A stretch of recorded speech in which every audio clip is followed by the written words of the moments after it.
ఒకడొచ్చాడు వచ్చాడు జాతిని జాగృతి గొలుప వచ్చాడు వచ్చాడు కులము మతముల దెంప ఒకడొచ్చాడు వచ్చాడు నీతి నియమము నింప వచ్చాడు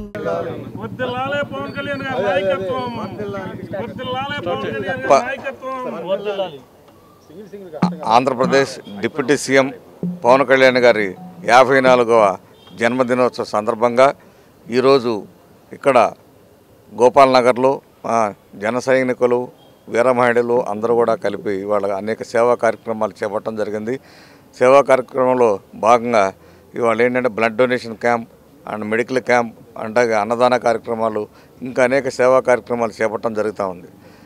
ప్రతి సంవత్సరం కూడా ఇక్కడ బాగా నిర్వహించడం జరుగుతూ ఉంది అనేక సేవా కార్యక్రమాలు. ఓన్లీ ఈరోజే కాకుండా జన సైనికులు అనేక సేవా కార్యక్రమాలు మరి ఈ ఏరియాలో చేపట్టడం జరుగుతుంది. వారికి ఈ సందర్భంగా మా జన సైనికులు అందరికీ వీర మహిళలందరికీ కూడా గోపాల్ నగర్ అందరికీ కూడా నేను మరి అభినందనలు తెలియజేస్తున్నా. ఇదే విధంగా పార్టీని బ్రహ్మాండమైన బలోపేతం చేయడం జరిగింది ఈ ఏరియాలో.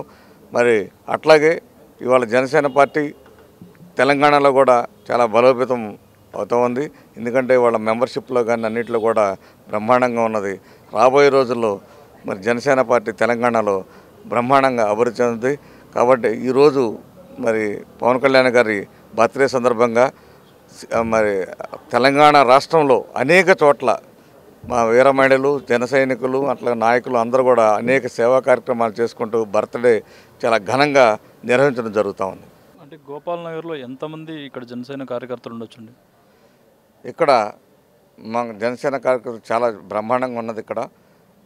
ఎందుకంటే మన ఓటింగ్ కూడా బ్రహ్మాండంగా ఇక్కడ రావడం జరిగింది గోపాల్ నగర్లో యాక్చువల్గా ఇవాళే కాదు, మేము ఎలక్షన్లో పాల్గొనక ముందు నుంచి కూడా జనసేన పార్టీ తరఫున అనేక కార్యక్రమాలు నిర్వహిస్తూ బ్రహ్మాండంగా బలోపేతంగా ఉన్నది. ఇక్కడ ఇంకా బాగా మేము ఇంకా బలంగా తయారు చేయడం కోసం ఇంకా అనేక సేవా కార్యక్రమాలతో ప్రజల్లోకి వెళ్తున్న వారి సమస్యలను తెలుసుకుంటూ ఎప్పటికప్పుడు మరి వారి పట్ల మేము ఎప్పుడు కూడా శ్రద్ధ తీసుకుని ముందుకెళ్తున్నాం. ఇంకా బ్రహ్మాండంగా జనసేన పార్టీని ఇక్కడ అభివృద్ధి చేస్తాం. అంటే జిహెచ్ఎంసీ ఎలక్షన్స్లో ఏమైనా పోటీ చేసే ఛాన్స్ ఉంటుంది? అవకాశాలు ఉన్నాయి. మరి అవి ఎంత ఏంటంటే మా నాయకులు అధ్యక్షుల వారు పవన్ కళ్యాణ్ గారు మరి అట్లాగే సెంట్రల్లో బీజేపీ అట్లాగే తెలుగుదేశం నాయకులు అందరూ కూర్చొని దాని మీద చర్చలు నడుస్తూ ఉన్నాయి. 99% ఖచ్చితంగా ఉంటాయి. అంటే ఏపీలో ఉన్న కూటమినే ఇక్కడ తెలంగాణలో కూడా కొనసాగి ఇక్కడ కూడా కంటిన్యూ అవుతుంది. ఆల్రెడీ మా పవన్ కళ్యాణ్ గారు ఇంతకుముందు కొండగట్టుకు వెళ్తూ ఆ రోజు చెప్పడం కూడా జరిగింది, మేము ఇక్కడ కూడా ఎన్నికల్లో పాల్గొంటామని చెప్పేసి చెప్పడం జరిగింది. ఖచ్చితంగా పాల్గొనడం జరుగుతుంది. అంటే ఎలాంటి ఇది రావచ్చు ఇక్కడ సీట్లు అన్నీ ఎన్ని వస్తాయి అనుకుంటున్నారు ఇక్కడ? ఇంకా అది మా అధిష్టానం మాట్లాడి వారి అవకాశాలను బట్టి చూసి మేము అడగటం జరుగుతుంది. పవన్ కళ్యాణ్ బర్త్డే కదా, ఆయన బర్త్డేని ఫ్యాన్స్ అయితే చాలా హంగామాగా చేసుకుంటున్నారు. మీరు నాయకులు ఎలా సెలబ్రేట్ చేస్తున్నారు? మేము ఈరోజు అనేక సేవా కార్యక్రమాలు చేపడుతూ ఉన్నాం. ఆల్రెడీ మన సండే బ్లడ్ డొనేషన్ క్యాంపు ఆ రోజు పెట్టడం జరిగింది, మళ్ళీ ఈరోజు కూడా పెట్టడం జరిగింది. అట్లా మెడికల్ క్యాంప్స్, అట్లాగే జిహెచ్ఎంసీ ఈ స్వీపింగ్ చేసే మహిళలకి శారీస్ పంచడంలో కానీ అట్లా అనేక సేవా కార్యక్రమాలు చేసుకుంటూ వెళ్తాం. అంటే ఆయన సినిమాలు కూడా రిలీజ్ అవుతున్నాయి. ఇవాళ తమ్ముడు రిలీజ్ అయింది, అలాగే ఓజీ రాబోతుంది. ఎలా అనిపిస్తుంది మీకు? మాకు చాలా ఆనందంగా ఉంది.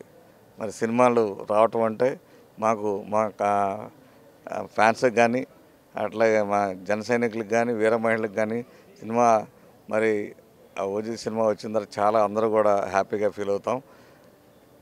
మాకు అదొక ఆనందం అనమాట. అది ఒక స్వర్గం లాంటిది మాకు ఆ సినిమాలు రావటం అంటే. ఏ సినిమా కోసం బాగా వెయిట్ చేస్తున్నారు? ఓజీనా, ఉస్తాద్ భగత్ సింగ్? అన్ని పవన్ కళ్యాణ్ సినిమాలు ఏ సినిమా అయినా సరే మేము ఎదురు చూస్తుంటాం.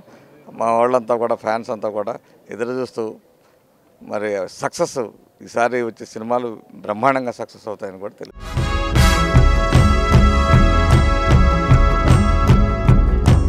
ఒకడొచ్చాడు వచ్చాడు జాతిని జాగృతి గొలుప వచ్చాడు వచ్చాడు కులము మతముల దెంప